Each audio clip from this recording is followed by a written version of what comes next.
Hey everyone! Everything I'm about to show you has been verified by experts here in the shop, so take a deep breath. This has a solution.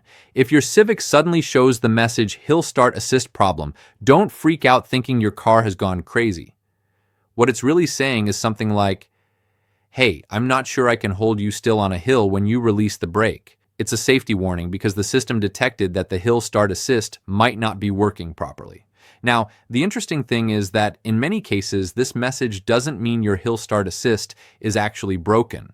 Mechanics have told me that it sometimes shows up along with other electrical warnings like VSA, ABS, or brake hold, even if the car drives normally.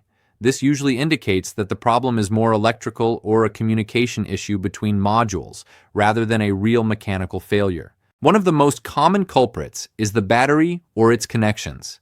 Yep. Even if your battery seems fine, a loose terminal or an old battery can confuse the car's modules and trigger this message. Many mechanics report that securing or replacing the battery made the warning disappear almost immediately.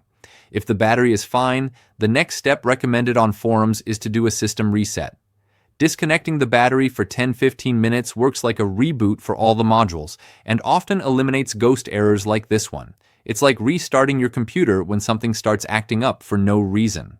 Another important detail is that loose sensors or connectors in systems related to VSA, ABS, and EPS can also trigger the warning.